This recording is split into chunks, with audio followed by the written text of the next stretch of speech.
Scarlett's POV. Huwag niyong sabihin, nasamit siya sa pag-inom ng tubig. At muli kong tinoon ang atensyon kay Lexi dahil nga may tanong ako sa kanya na biglang may tumawag sa pangalan ko. Hello, Scarlett? At paglingon ko para tingnan ko sinong tumawag ay shit naman no? Anong ginagawa niya dito? Seryoso, kakakita ko lang sa kanya kagabi tapos nakita ko na naman siya ngayon. Hello din Roger? Ang matipid kong sagot, tahimik akong nanalangin, sana umalis na siya kaagad. So, nandito ka rin pala, what a coincidence.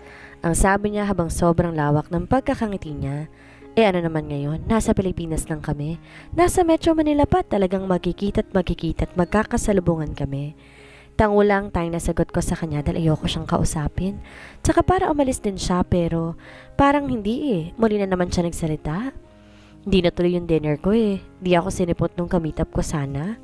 Talaga nagkwento pa. Ano namang pake ko kung di siya sinipot ng kamitap niya? Di ba pwedeng simpleng hi and hello tapos umalis na siya sa paningin ko? How sad naman. Ang biglang imek ni Lexi kaya napalingon ako sa kanya. Oo nga no, how sad, parang siya din. Di sinipot ng kadate niya, sabay lingon ko kay Nathan. Si Nathan naman nakatoon ng paningin kay Roger. So, magkakilala pala kayo ni Scarlett? Ang casual na tanong ni Nathan kay Roger. Yes, I'm Roger by the way. Ang pakilala niya sa kanyang sarili. Seryoso, talagang nagpakilala pa siya. Di ba dapat umalis na siya sa harap namin? Hello Roger, I'm Lexi and that's Nathan. Ang bigla namang sabat ni Lexi. Shit, ba't meron pagpapakilala na ganap sa bawat isa at nag-shake hands pa sila? Unang inabot ni Roger ang kamay ni Lexi at pagkatapos kay Nathan naman. Di naman agad inabot ni Nathan ang kamay ni Roger. Tinignan niya muna to mula ulo hanggang paa. Okay, anong meron? Hanggang tumayo na muna siya at napansin kong mas matangkad ng konti si Nathan. Basta yun yung napansin ko kasi pareho sila nakatayo ngayon. Inabot naman ni Nathan ang kamay niya at nakipagkamay din saglit kay Roger. Muling umupo. Parang napilitan lang ata siyang makipagkamay dahil naka-straight face lamang siya. Ito naman kasi si Roger ayaw pang umalis Panay pang pagiti, lalo ko naiirita sa kumag na to. Why don't you join us? Napalingon ako kay Nathan like what he is going. What's going on? Bakit bigla-bigla inimbita niya dito si Roger? Rata naman kanina sa itsura ng face niya para napilitan pang makipagkamay dito. Tapos ngayon yayain niya to mag-join sa amin? Di kaya pasimpleng ganti sa akin to ni Nathan dahil in-invite ko si Lexi kanina? Overthink malala na naman ako nito. Actually, I have to go. Di pa man natatapos si Roger ang sasabihin, biglang tumayo si Lexi at giniya pa upo doon sa pwesto na inuupuan niya. May pagkapakilamera din to si Lexi Sa tingin ko'y magpapaalam sana si Roger kasi bigla naman niyang pinaupo. At ito namang kumag na si Roger umupo agad, di malang tumanggi for the second time. Biglang may dumaan na waiter at nanghingay ng ekstrang upuan si Lexi dahil wala na siyang maupuan dahil nga pinaupo niya si Roger sa pwesto niya. Pero imbes na bigyan siya, nagsuggest ng waiter, lumipat na lang kami sa mas malaking table. Kaya nagsitayuan kami at lumipat nga sa mas malaki dahil pandalawahan lang table na pinupwestohan namin. Ano bang nangyayari? Sa isang iglap, agad apat kaming magdi-dinner? Square ang style ng table. Uupo sana ako, pero agad hinawakan ni Nathan ang kamay ko at doon kami sa kabilang side. Napangisi ako. Nagsiguro talaga siya. Hinawakan pa ako para sure magkatabi kami ng pwesto. Di naman nakaligtas ang simpleng pagsimangot ni Lexi na makita niyang paghawak ni Nathan sa kamay ko.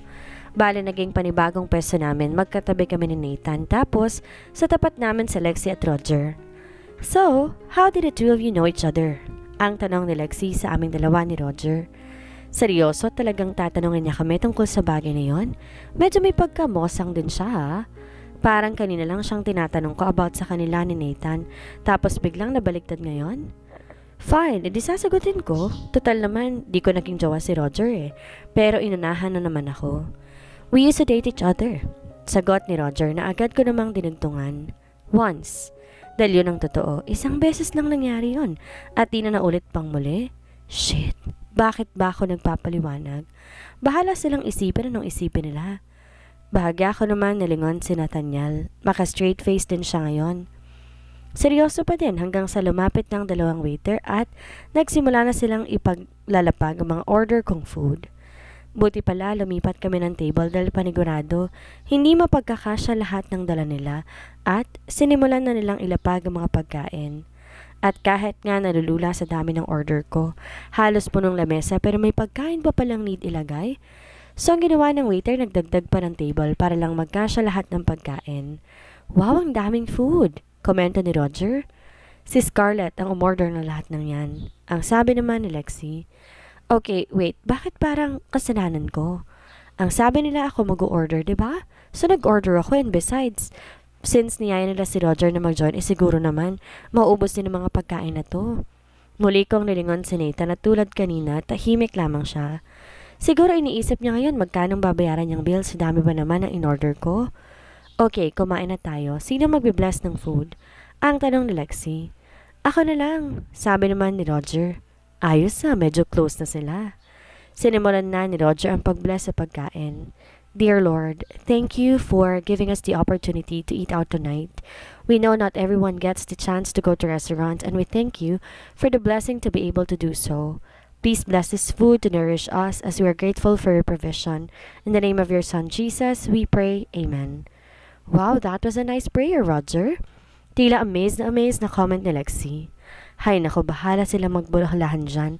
Ako'y gutom na. Sabi na-bless na naman ang food na simula na ako maglagay ng pagkain sa plato ko. Scarlett's POV. Nagsimula kaming kumain at ang masasabi ko, tila kami naging guest ni Nathan sa dinner na to dahil mas madaming kwento si Roger at Lexi samantalang kami tahimik lang na nakain. Sa kwentuhan nila, doon ko nalaman na flight attendant pala si Lexi, kaya balingkinita ng katawan at may katangkaran din. Habang si Roger nagkukwento rin tungkol sa work niya at sinabi pang may alok siya sa abroad next year, edi good for him. Bigla ko naman naramdaman ang kamay ni Nathan, bahagyang humima sa hita ko sa ilalim ng mesa. Pasimple akong sumalyap sa kanya at pagkita ko sa mukha niya, nakangisi na siya, unlike kaninang seryosong mukha. Inayaan ko lang anong trip niya as if naman maiuwi niya ako mamaya. Hanggang sa natapos na nga kaming kumain at akalain mo, naubos din lahat ng in-order ko. Kala ko pa naman makakapag-takeout ako eh. Lakas din kasi kumain ni Roger, di talaga nahiya. Pero sa bagay, di rin naman kasi ganon karaming serving ng food. Taliwa sa sinabi ni Kuyang waiter na hanggang 3 taong serving, pero parang pang isa lang kung malakas kang kumain. Sa lasa, hindi lugi dahil talagang masarap ang pagkain. Kudos kay Nathan, magaling pumili ng restaurant. Tapos na kami kumain pero si Lexi at Roger di pa rin tapos sa pagkukwentuhan. Okay, wait a minute, sa isang iglap. Para nabaliktad ng mundo? Pagdating ko kanina halos mag-overthink malala ako dahil ang tingin ko kasi parang may something sa kanila ni Nathan. Pero sa nakikita ko ngayon parang nag-click kaagad si Lexi at si Roger. Parang sila na ngayon ng may something. Kanina pa'y panay ang salyap ni Lexi kay Nathan pero ngayon kausap na niya si Roger. Parang di niya na to napapansin. Actually, parang ako din eh. Parang na kaming hangin ni Nathan dito. Naramdaman ko naman ang paghawak ni Nathan sa isang kamay ko. Okay, kanina himas na may hita, ngayon naman holding hands na. Muntik na akong mapakagat sa aking labi dahil ang sarap damihin ng kamay niya. Ang init, ang sarap sa feeling.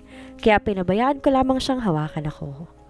Sumay niya siya sa waiter para sa check at ilang saglit pa'y lumapit ng waiter dalang dinner bill. Akmang kukunin to ni Nathan nang bigla tong agawin ni Roger. You know what, just to be fair, para pa-thank you ko na rin sa pag-invite niya sa akin, I will pay half of the bill. At inipit niya ang credit card sa loob. Sabay, muling inabot kay Nathan ang bill. Kala ko pa naman sasagutin ng lahat. Half lang pala, pero sure, pwede na rin.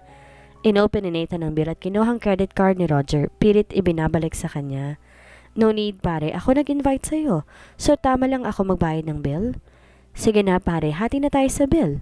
At nagtatalo pang dalawa samantala, kami ni Lexi tahimik lang. Bahalang mag-away yung mga boys sa bayaran ng bills. O sige, ganito na lang. Para di ako masyadong mahiya. Sige Nathan, ikaw na magbayad pero magsaset ako ng another dinner at ako naman ang taya. Deal! Sagot naman ni Nathan. Kinuha na rin ni Roger ang credit card niya. As if naman papayag ulit ako makipag-dinner sa kanila, no? Sisilipin ko pa sana magkanong bill pero sinara agad ni Nathan. Tila siya din hindi niya tinignan kung magkano. Basta na lang inipit ang credit card niya at agad inabot sa waiter.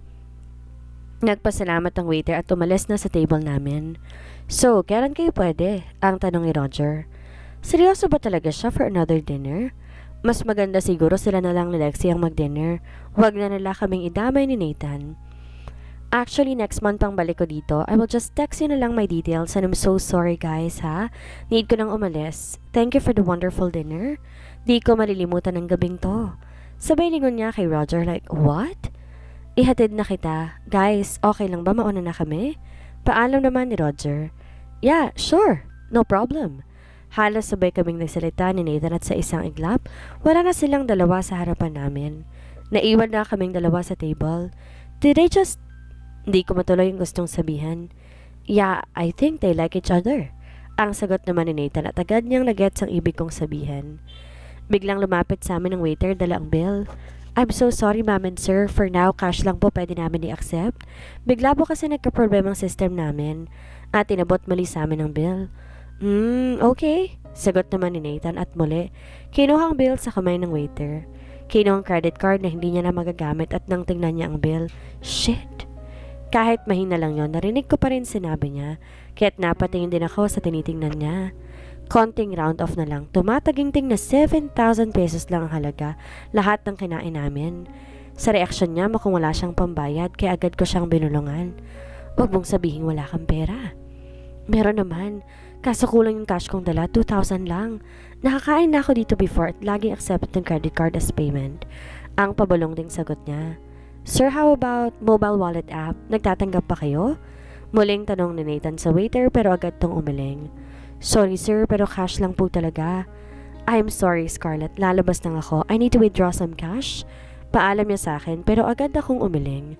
No way na magpapaiwan ako dito habang hinihintay siya, no? Sobrang nakakahiya kaya. Knowing pa ni kuyang waiter na akong lahat ng umorder ng pagkain, tas wala pala kaming pambayad. I can't believe this is happening. Kaya ako nag-order na madami kanina para asarin siya. Pero sa nangyari ngayon, ang bilis ng karma ko at bumalik sa akin ang lahat. Kaya pala ako nag-withdraw kagabi. At sa pag-withdraw ko'y muntik pa ako ma-hold up na may pagkakagasasan pala ako ngayon. Kinuha ko ang wallet ko, binuksan, nagbilang, humugot ng 7,000 at agad inipit sa kulay itim na maliit na bill book.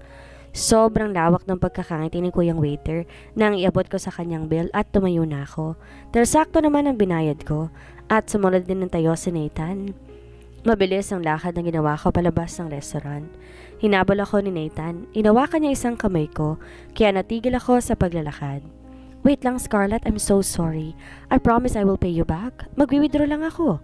At hinila niya ang kamay ko at naghanap kami ng pinakamalapit na ATM machine within the area. And guess what? May nakapaskil na papel sa harapan ng machine at nakalagay, no cash. Ano bang meron sa araw na to at di nagana ang mga cards, tapos walang perang mga ATM machines? Biro ko pa sa kanya. Di naman ako galit kung hindi niya ako mabayaran agad. Alam kong gagawa siya ng paraan para mabalik sa akin ang pera. I don't know, pero matago akong cash sa place ko.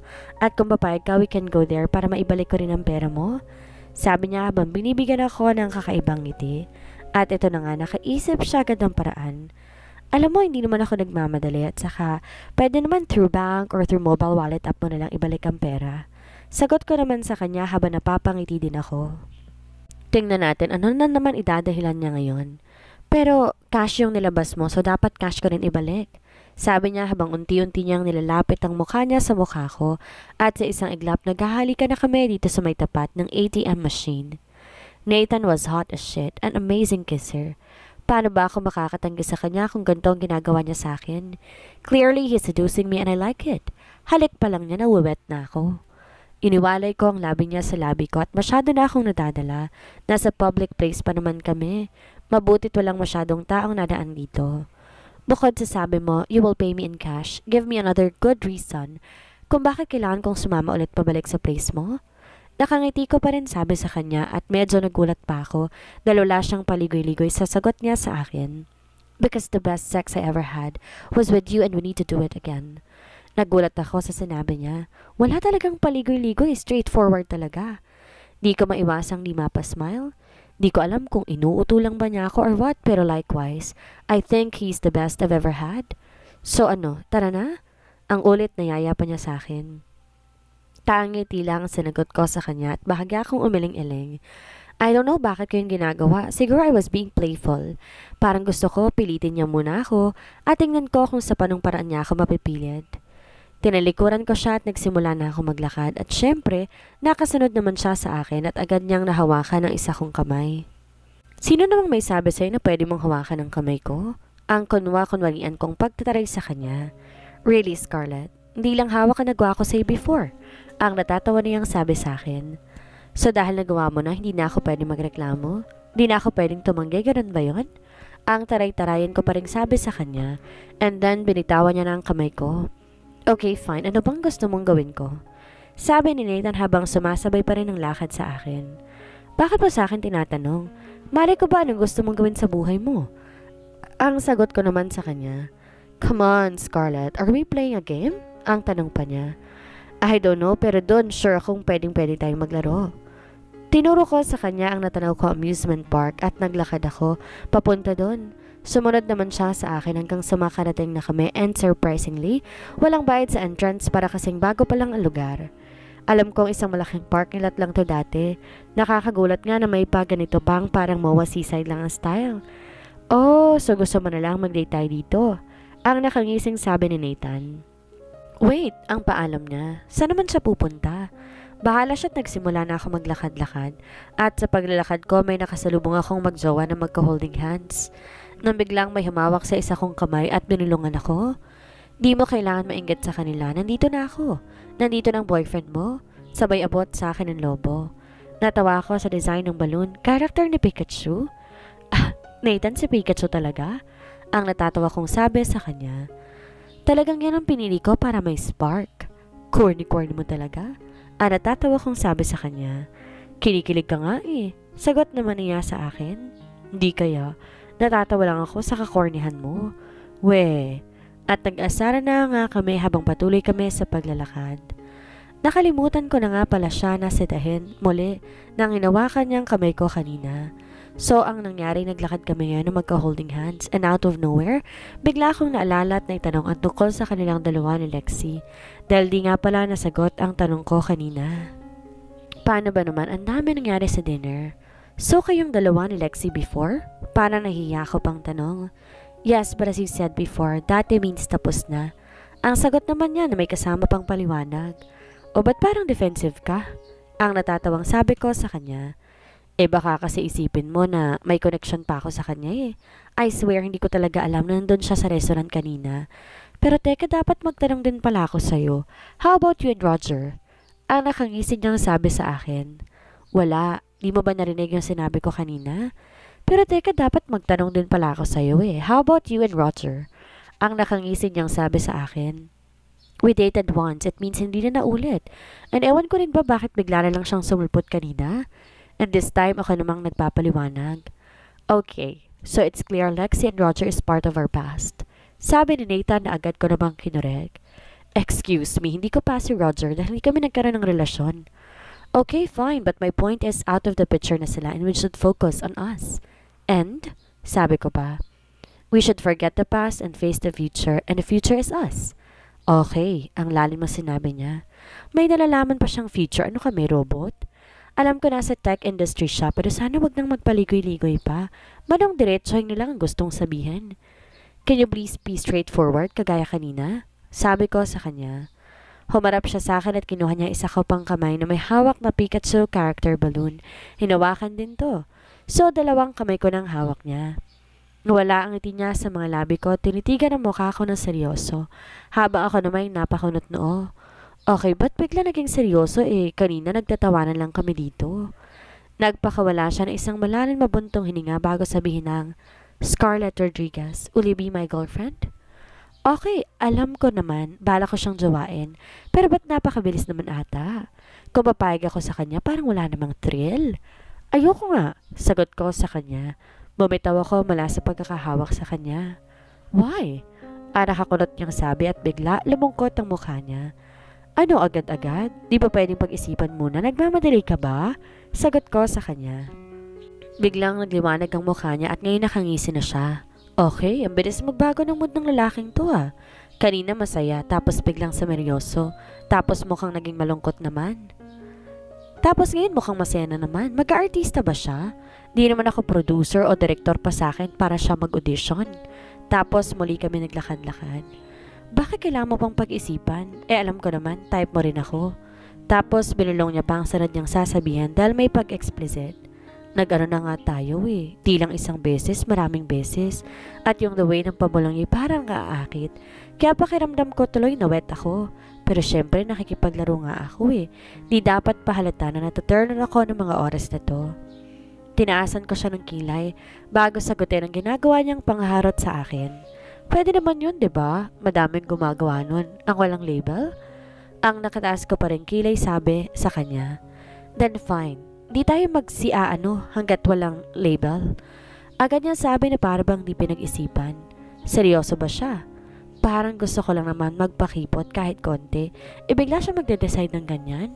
Wait na ako dito eh. Sobrang garapal naman kung bigla akong sasabihin na sige, payag na ako maging girlfriend niya pagkatasin sabihin ng bagay na yon. Ang lalabas nun mukhang hayok na hayok ako. Ano nang next step? Wala na akong maisip sige, payag na ako sa suggestion niya. Okay, deal. Walang ganon hanggat walang label? Sabi ko just to confirm na sumasang-ayon ako sa kanya. Does oral counts? Ang biglang tanong niya. Natawa ako at mong kung may balak ang loko ha. Yes, Nathan, oral is counted as. Natatawa ko pa rin sagot sa kanya. Imik kasi ng imik ng kung ano-ano, diet ka tuloy ngayon. Actually, ako din pala. Sinasakin ko lang anong trip niya. Habang naglalakad kami, may nadaanan kaming target shooting game booth. Saan may mga bibing na kalinya at need patumbahin. Premyo, depende kung ilan may tutumba mo. Kung ang isa, may isang small stuffed toy ka. Kung dalawa, medium stuffed toy. At kung tatlo, giant stuffed toy. 5 beses ka lang po pwedeng bumaril. Medyo mahirap ang game. Yung iba hindi nanalo at kung meron man yung small stuffed toy lang na ipapanalo. 100 ang bayad per game. Tumigil kami saglit at nanood hanggang sa naubos na mga naglalaro. Tingnan mo Scarlett, may Pikachu oh. Papanalo ko yun para sa'yo. Tinuro niya ang giant stuffed toy na Pikachu nakasabit sa itaas. Medyo mayabang ha. Talaga bang makukuha na yan? Talagang paninindigan mo yung Pikachu mo ha. Panindigan mo yung kakornihan mo. Sabi ko naman sa kanya. Di na niya ako sinagot pa at lumapit na siya sa booth attendant. Kumuha siya ng pera sa wallet at nagbayad. Iniabot ko sa kanya ng booth attendant ang shotgun at sinimulan na niya ang pag-shoot ng mga gumagalaw na dog. Unang putok, wala. Pangalawa, wala pa din. Pangatlo, wala pa din. Pang-apat, wala pa din. At last, wala talaga. Syempre, hindi susuko si Nathan. Nangako siya at nagayabang yan sa akin eh. Dumukot na naman siya ng pera at nagbayad at nag-try muli pero sadly, wala talaga. At umulit na naman siya. Shit, mukhang maubos ang cash na dala niya. Kaya't nang huli, lumapit na ako para patigilin siya. Stop na, Nathan. Okay na ako sa balloon. Hayaan mo na yung stuffed toy na yan. Yung nilalabas mong pera dyan eh, naibili mo na siguro ako ng malaking stuffed toy. Pero may isang round pa ako, sagot naman niya. May isa pa raw sa tansya ko. Kung may isa pa, iwalan dyan, naka-1,000 na ata siya eh. Sayang ang pera na ko, dapat manalo kami. Ani Nathan. At, Nathan, pwede bang ako na lang maglaro ng last, please? May papikit-pikit pa ako ng eyes para pumayag siya. Okay. Tapos pinahawak ko sa kanya ang balon na binigay niya sa akin. Inawakan kong shotgun, tinutog sa mga gumagalaw na bibe. Tinignan at inaral ang movement ng dog. Medyo mahirap manalo sa gantong laro dahil nagalawang target. Okay, mukhang nakuha ko ng bilang kung kailan ko ipuputok ang barel sa spot na napili kong ginagalawan nito. Huminga ako ng malalim bago ko nagpaputok ng isa. Narinig kong pagpalakpak ng booth attendant. Ang galing ni ma'am, sure na may small stuffed toy na. Ang pangalawang pagpapaputok ko. Okay, wala. Shit, di ko natamaan. Ingi kasi ng booth attendant eh. Sabay pang parang dumaraming nanonood sa paligid ko. Need kong mag-concentrate at may 3 try na lang ako. Bang! Yun! Meron ulit! Medium stuffed toy na! Sabi na naman ng attendant at nagpalakpakan ng mga nanonood. Bakit bigla-bigla nagkaroon ako ng audience? Kanina naman kaming dalawa lang ni Nathan nandito ah. Bang! Okay, wala na naman.